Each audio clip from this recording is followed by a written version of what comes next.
नमस्कार, smart kids ह्या आमच्या खास कार्यक्रमात आपलं स्वागत। मुलांच्या विकासाचे टप्पे योग्य वेळेत आणि योग्य वयात पूर्ण होणं फार महत्त्वाचं असतं आणि मुलांचा सर्वांगीण विकासही होणं तितकंच महत्त्वाचं असतं। शारीरिक, भावनिक, सामाजिक, बौद्धिक आणि भाषिक विकासही तितकाच महत्त्वाचा असतो।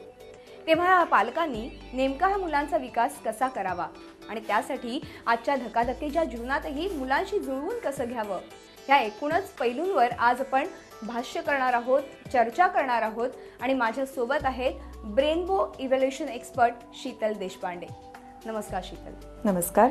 आज आपण मल्टिपल इंटेलिजन्स टेस्ट बद्दल बोलणार आहोत, पण हे नेमकी टेस्ट काय आहे त्याबद्दल सगळ्यात अगोदर सांगाल। मल्टिपल इंटेलिजन्स टेस्ट ही डर्मॅटोग्लिफिक्स किंवा बोटांच्या ठशांवरती केली जाते।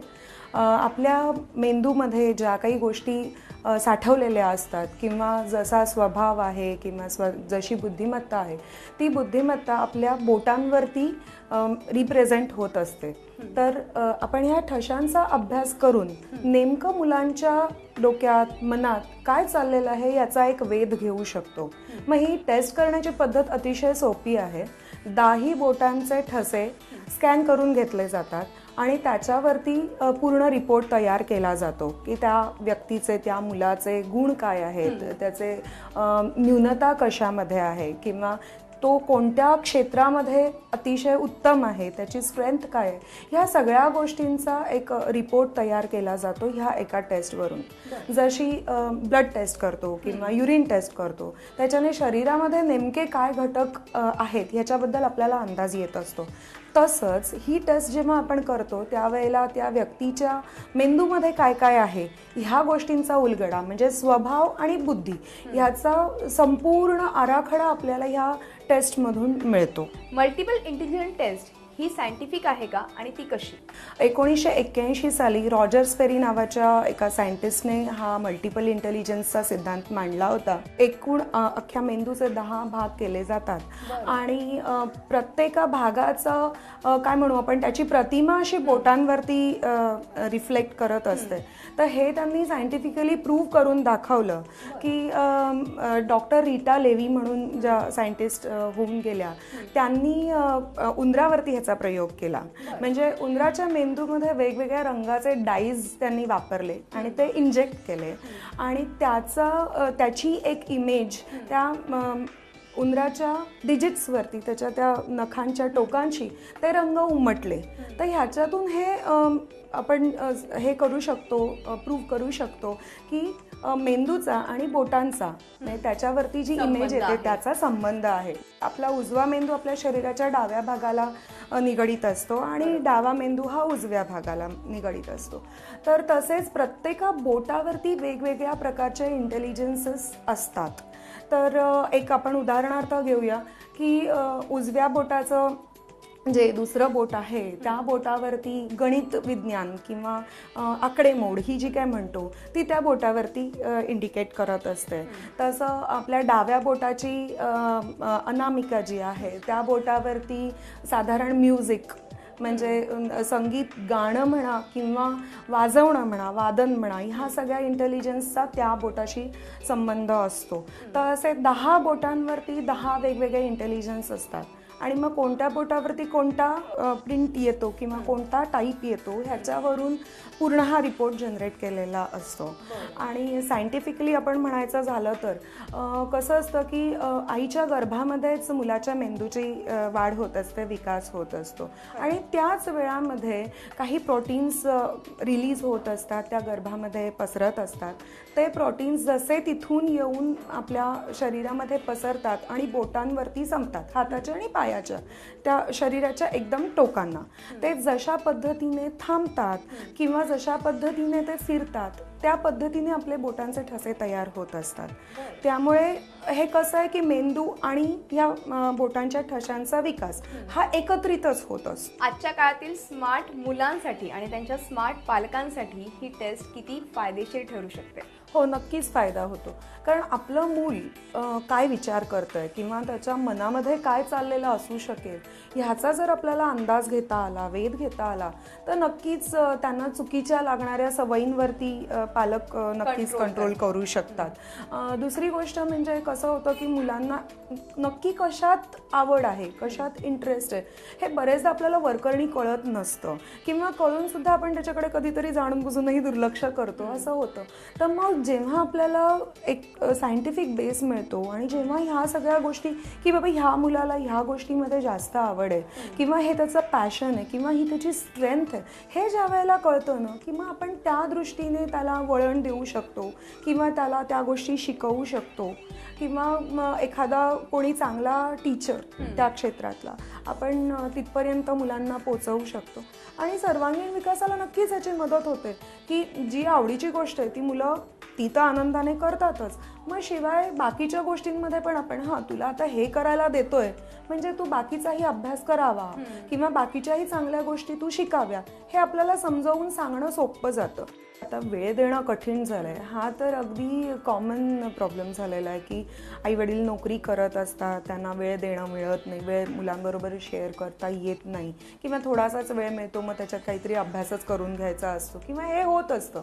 मग अशा वेळेला जेव्हा आपल्याला माहिती आहे की बाबा रे ह्याला हे करण्यामध्ये फारसं इंटरेस्ट आहे, तर मग त्याला त्या गोष्टीमध्ये आपण थोडंसं मुद्दामून गुंतवून ठेवलं आणि बाकीच्या गोष्टी बोलण्यासाठी आपला असलेला वेळ आपण जर दिला किंवा त्याला काय कळतंय काय समजतंय हे आपण जाणून घेण्याचा जर प्रयत्न केला तर नक्कीच या गोष्टींचा उपयोग होत असतो. त्या मुलाचा स्वभाव कळतो किंवा कुठे तो चूक करण्याची शक्यता आहे ह्याचा आपल्याला अंदाज येतो किंवा कुठून वाईट सवयी लागत आहेत ह्याचा अंदाज येतो, तर आपण त्या गोष्टी टाळू शकतो. खोटं बोलणं कसं टाळायचं हे थोडंसं समजावून सांगणं किंवा कोणत्या माध्यमातून एखादी गोष्ट सांगून म्हणा किंवा कोणाचं एखादं उदाहरण देऊन म्हणा, हे जेव्हा आपण समजावून सांगतो त्यावेळेला मग ते मूल त्याच्यापासून परावृत्त व्हायला मदत होते. काळाप्रमाणे मुलांना वाढवताना ह्या टेस्टची आवश्यकता कशी भासते आणि त्याची काही उदाहरणं आहेत का?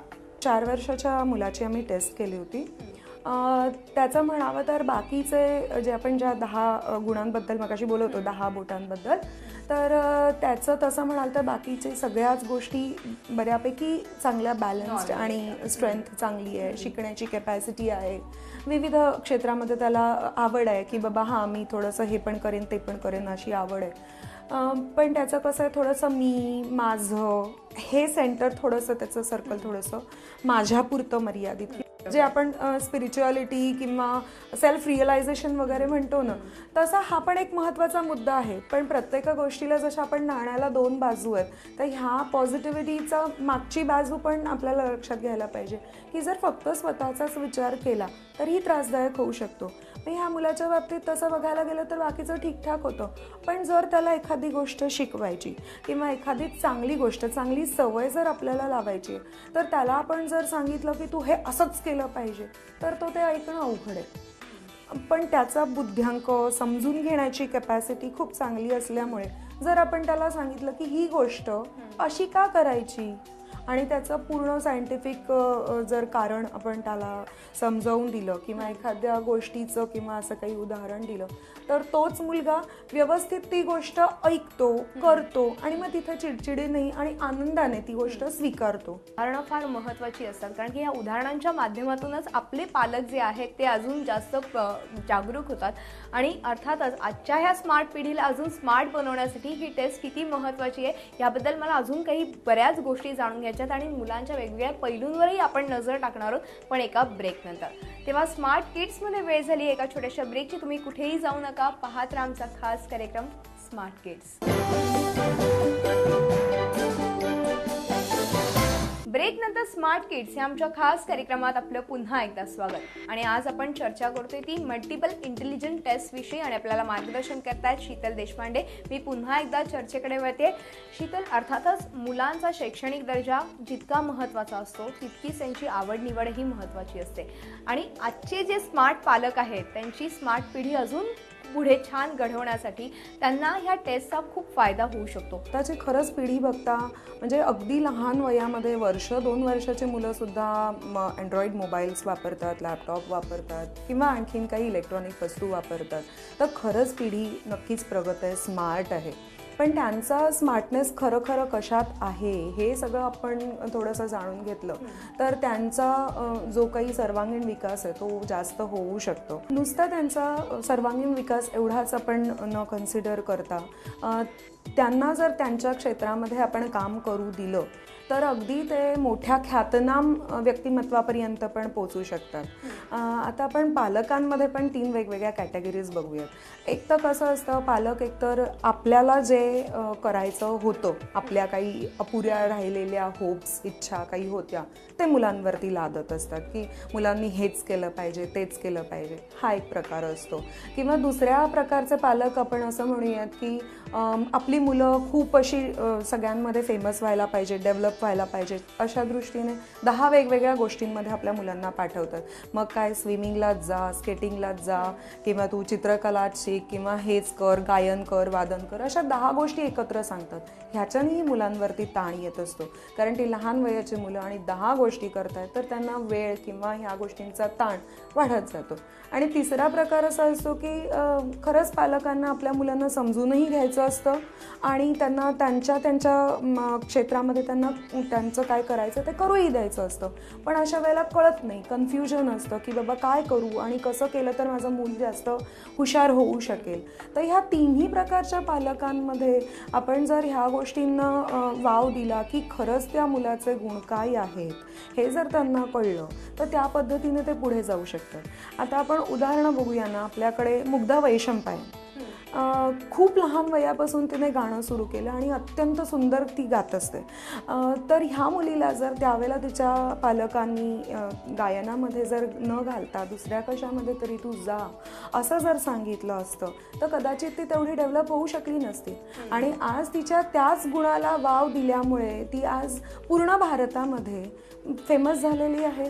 तसंच होत असतं. आता बरीच उदाहरणं आहेत, जसं खेळ म्हणून त्याच्याकडे दुर्लक्ष केलं जातं पण विश्वनाथन आनंद हा आज जागतिक ख्यातीचा खेळाडू आहे. मग ही उदाहरणं बघितली तर काय हरकत आहे? कुठलाही बाकीचा छंद जोपासणं किंवा त्या गोष्टींमध्येच आपलं करिअर करणं ह्याच्यामध्ये काहीच गैर नाही आहे.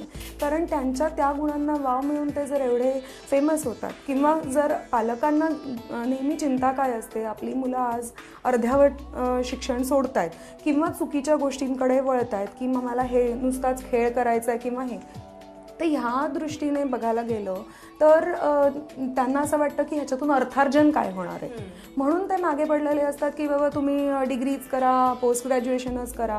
पण जर त्यांच्या क्षेत्रामध्येच त्यांनी जर भरपूर अभ्यास केला, भरपूर मेहनत घेतली, सराव केला तर ते त्या क्षेत्रामध्ये दिग्गज होऊ शकतात. तो अर्थार्जनाचा मार्ग आहेच ना.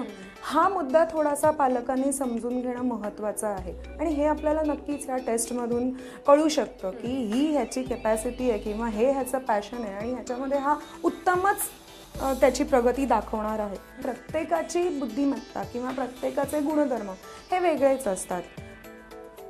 मग अशा वेळेला जसं आपण एक उदाहरण घेऊ, तांदूळ जर आपल्याला लावायचा आहे, भात शेती करायची तर त्याला चिखल असलेली जमीन हवी. आणि जर चहा लावायचा आहे तर त्याच्या वाढीसाठी आपल्याला डोंगरदरीच पाहिजे. मग जर चहाचं झाड आपण चिखलात लावलं आणि जर तांदूळ आपण डोंगरावर लावलं तर त्यांची वाढ कशी होणार? तेच आपल्या मुलांचं आहे. जर आपण झाडांना समजून घेऊ शकतो तर मुलांना का नाही समजून घ्यायचं? एकदा तुम्ही टेस्ट केली की तुमचं जे काही बुद्ध्यांक आहे किंवा जो काही स्वभाव आहे त्याचे मूळ गुणधर्म हे तसेच राहत असतात. फक्त वयामानाप्रमाणे विचार करण्याची थोडीशी विचारसरणी बदलत असते. तर मग टेस्ट एकच करून पुन्हा आपण त्याच्यावरती काउन्सिलिंग किंवा चर्चा नक्कीच करू शकतो. म्हणजे जसं आता म्हणाला की लहान मुलांचं करतो त्यावेळेला त्यांना कोणत्या पद्धतीने शिकवलं गेलं पाहिजे. तर एखादा मुलगा नुसतं ऐकून शिकत असतो एखाद्या मुलाला काही चित्र बघून किंवा काही वाचून लक्षात ठेवण्याची कॅपॅसिटी असते, किंवा एखादा मुलगा नाही बाबा मला वाचून ऐकून काही लक्षातच राहत नाही, तर मग त्यांना लिहून किंवा ती वस्तू, एखाद्या वस्तूबद्दल काही चर्चा होत असेल किंवा शिकवलं जात असेल ती वस्तू अनुभवून मग त्यांच्या लक्षात राहत असतं. तर मग हा प्रकार जर आपण मुलांना जर मिळवून देऊ शकलो, पालकांनी त्या गोष्टीची समजूत घेऊन जर त्यांना ते शिकवू शकले तर नक्कीच त्याचा फायदा होत असतो. त्यामुळे पालकांनी आणि मुलांनी करायला हरकत नाही आहे. वयाच्या कोणत्याही टप्प्यामध्ये ही टेस्ट आपण करू शकतो. स्मार्ट किड्समध्ये वेळ झाली एका छोट्याशा ब्रेकची. तुम्ही कुठेही जाऊ नका, पाहत राहा आमचा खास कार्यक्रम स्मार्ट किड्स. ब्रेक नंतर स्मार्ट किड्स या आमच्या खास कार्यक्रमात आपलं पुन्हा एकदा स्वागत. आणि आज आपण चर्चा करतोय ती मल्टिपल इंटेलिजंट टेस्ट विषयी आणि आपल्याला मार्गदर्शन करतायत शीतल. अनेकदा असं होतं की प्रत्येकालाच काही शिक्षणाची आवड नसते, मात्र ह्या टेस्टच्या माध्यमातून त्या मुलांच्या शैक्षणिक पात्रतेविषयी किंवा एकूणच शिक्षणाच्या आवडीविषयी काही समजू शकतं का, आणि ते कसं आपण अजून डेव्हलप केलं पाहिजे? सगळ्यात पहिले तर मला पालकांना असं सांगावंसं वाटतंय की त्यांनी ही गोष्ट लक्षात घ्यावी की आपलं मूल हे सगळ्या जगापेक्षा वेगळं आहे, युनिक आहे, असं पहिले धरून चालायचं. जे त्याच्यामध्ये चांगलं आहे, उत्तम आहे, त्याला आपण वाव दिला गेला पाहिजे, त्याला खत पाणी दिलं गेलं पाहिजे, हे थोडंसं पालकांनी लक्षात घ्यायला पाहिजे. दुसरे काय करतायत, शेजारचं मूल काय करतंय, ह्या गोष्टींपेक्षा आपलं मूल काय करू शकतंय आणि काय त्याची कॅपॅसिटी आहे किंवा ते इतरांपेक्षा जास्त आणखीन चांगलं काय करता येणार आहे, हे थोडंसं त्यांनी लक्षात घ्यायला पाहिजे. आता ही जे टेस्ट आपण म्हणतोय त्या टेस्टला आपण एक उदाहरण घेऊया की आपलं मूल हिरा आहे. हिरा आहे, पण फक्त कसं आहे ते एक रॉ फॉर्ममध्ये, एका कच्च्या रूपामध्ये आहे. टेस्ट जेव्हा करतो ती टेस्ट जवाहिऱ्याचं काम करते आणि कोणत्या मुलाला किंवा कोणत्या हिऱ्याला कसे पैलू पाडले पाहिजेत, त्याचा अँगल कसा असला पाहिजे, किती त्याला पैलू पाडले पाहिजेत, हे जेव्हा तो जवाहिरा ओळखतो त्याप्रमाणे आपल्याला ह्या टेस्टमधनं सगळे वेगवेगळे पैलू दिसून येतात. आणि मग त्याप्रमाणे आईवडिलांनी ते पैलू पाडण्याचं काम करावं. असं केलं तर त्या मुलाचा त्या क्षेत्रामध्ये तर विकास होतोच होतो. आणि जनरली काय होतं की आईवडिलांना वाटत असतं की आपल्या मुलांनी अभ्यास करून बाकीच्या गोष्टी कराव्या. हे नक्की खरं, अभ्यास सोडून काही करायचं नाही आहे सगळं, किंवा अभ्यास सोडूनच द्या आणि फक्त खेळत राहा असं आम्ही टेस्ट करणारे पण म्हणत नाही. म्हणण्याचा उद्देश एवढाच असतो की त्यांना त्यांच्या ॲक्टिव्हिटीजमध्ये जर आपण वेळ दिला किंवा त्याच्यामध्ये उत्तेजन दिलं की तुम्ही हे करा, किंवा त्यांना तशा वेगवेगळ्या संधी उपलब्ध करून दिल्या, चांगले शिक्षक जर आपण उपलब्ध करून दिले, तर त्या गोष्टी ते अगदी मनापासून करतात, तिथे एन्जॉय करतात, आनंदित राहतात आणि मग बाकीच्या गोष्टी करण्यामध्ये पण त्यांना थोडासा इंटरेस्ट निर्माण होतो. अनेकदा असं होतं की मुलं ही कुठेतरी इमोशनल पण असतात आणि अशा इमोशनल मुलांना सांभाळणं पालकांना थोडंसं कठीण जातं. मग अशा वेळेस काही उपाय आहेत का ह्या टेस्टच्या माध्यमातून आपल्याला समजू शकतं का ते किती इमोशनल आहेत, आणि मग त्यांच्याशी जुळवून घेताना पालकांनी कसं जुळवून घेतलं पाहिजे? आता कसं आहे ना, आपण टेस्ट करतो म्हणजे फक्त काय आहे आणि काय नाही एवढं बघून सोडून देत नाही. तर ह्या प्रत्येक गोष्टीला आपण काय सोल्युशन आहे किंवा ह्या गोष्टीवरती आपण काय पर्याय उपलब्ध करून देऊ शकतो हे आपल्या टेस्टमध्येही लिहिलेलं असतं. आणि शिवाय आपण पालकांचं काउन्सिलिंग करतो की काय आहे, काय नाही आहे आणि काय केलं पाहिजे, तर असलेला गुण त्यांचा एनहान्स होईल, वाढेल, आणि जी कमी आहे ती कशी भरून काढता येईल, जी न्यूनता आहे त्याच्यावरती आपण मात कशी देऊ शकतो, ह्याच्या छोट्या छोट्या रेमेडीज किंवा सोल्युशन्स आपण ह्याच्यातून सजेस्ट करत असतो. आता ह्याच्याच बाबतीत एक उदाहरण तुम्ही म्हणालात इमोशनलिझम. एक 8-9 वर्षाच्या मुलीची आम्ही टेस्ट केली होती काही दिवसांपूर्वी, आणि ती अशीच तुम्ही आता जसं म्हटलं तसं खूप इमोशनल, छोट्या मोठ्या गोष्टींना अगदी डोळ्यात पाणी येणं, आणि ह्या वयात सुद्धा खूपच अबोलपणा की काही आपल्या मनात चाललेल्या गोष्टी आईवडिलांशी बोलायच्या नाहीत, शेअर करायच्या नाहीत, आणि मैत्रिणी पण फार कमी, अशी एक मुलगी आमच्याकडे केस आली होती. आणि तिच्यामुळे तिचे आईवडील बरेच टेन्शनमध्ये होते की आता हिला पुढे कसं, हिची वाढ कशी आणि ही बाकीचं पुढचं आयुष्य कशी काढू शकेल. तर मग त्यांना आम्ही हा एक सल्ला दिला की तुम्ही तिला बोलतं करा, किंवा ती जर अशी तुमच्यासमोर समोरासमोर बोलत नसेल तर तिला काहीतरी असा तुम्ही विषय द्या आणि तिला लिहायला लावा किंवा चित्र काढायला लावा, की तिच्या ज्या काही भावना आहेत त्या बाहेर पडू द्या आणि जे ती करते त्याला अप्रिशिएट करा, तुम्ही तिचं कौतुक करा आणि तिला त्या चित्राचा अर्थ किंवा तिच्या म्हणण्याचा अर्थ तुम्ही विचारा. त्यावेळेला तिचा कॉन्फिडन्स वाढेल की माझे आई बाबा मला समजून घेत आहेत, मला काय वाटतंय ह्या गोष्टी त्यांना जाणून घ्यायचा इंटरेस्ट आहे किंवा ते मला मदत करतायत. एक थोडासा कसा मॉरल सपोर्ट मिळतो आणि त्याच्यातनं तिच्या नक्कीच ह्याला फरक पडेल, तिच्या स्वभावाला बदल घडवता येतील. मग त्यांनी थोडासा हा प्रयत्न केला. अगदी खूप नाही म्हणता येणार कारण आत्ता रिसेंटली झालेली केस आहे, पण ती थोडी का होईना पहिल्यापेक्षा बोलायला लागलेली आहे की तिला काय वाटतंय, तिच्या डोक्यात काय चाललेलं आहे हे तिने कुठेतरी लिहून काढायला सुरुवात केलेली आहे. अजिबात किंचितही हास्य नाही अशी असणारी व्यक्ती आज तिच्या चेहऱ्यावरती हास्य दिसते आणि ह्याचं खूप मोठं समाधान मिळतं की बाबा हा फरक घडला. तर मग अशा छोट्या मोठ्या रेमेडीज आपण सजेस्ट करतो आणि त्याच्यातून ओव्हरऑल व्यक्तिमत्वाच्या विकासाला मदत होते. नक्कीच. आणि खरंच ही मदत आपल्या पालकांसाठी फार उपयोगी आहे कारण की ह्या माध्यमातूनच खरं तर मुलांच्या प्रत्येक पैलूंवर पालक विचार करायला सुरुवात करू शकतो. ह्या टेस्टच्या माध्यमातून जसे रिपोर्ट तुम्ही देता त्याचबरोबर रेमेडीज पण सांगता आणि त्यामुळे पालकांना याचा फायदा तर होतोच, पण त्याचबरोबर मुलांचा जो सर्वांगीण विकास आहे, त्यांची कौशल्य, त्याचबरोबर न्यूनता, जे बौद्ध्यांक हे सगळं वाढीला लागतं आणि अर्थात ह्या सगळ्याचा फायदा पूर्ण कुटुंबाला होऊ शकतो आणि अर्थात मुलाच्या भवितव्यासाठी. खूप छान मार्गदर्शन केलं आणि ह्या इंटेलिजंट टेस्टबद्दल तुम्ही खूप छान पद्धतीने आपल्या पालकांना काही गोष्टी सांगितल्यात, समजवल्यात, काही गैरसमज आहेत ते देखील दूर केले, त्याबद्दल मनपूर्वक धन्यवाद. तेव्हा पालकांनी आत्तापासूनच सजग व्हा, जागरूकता निर्माण करा. आपल्या मुलांसाठी ही टेस्ट किती महत्त्वाची आहे हे आत्ताच जाणून घ्या आणि नक्कीच ही टेस्ट करा, कारण की नक्कीच तुमच्या मुलांचा विकास ह्या टेस्टच्या माध्यमातून अधिक चांगला होऊ शकतो आणि तुम्हाला देखील तुमचं भवितव्य घडवण्यासाठी फार उपयोगी पडू शकतं.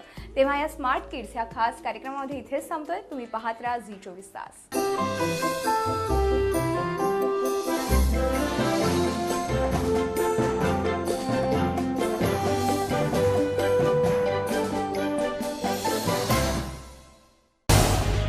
झी 24 तास रहा एक पाऊल पुढे.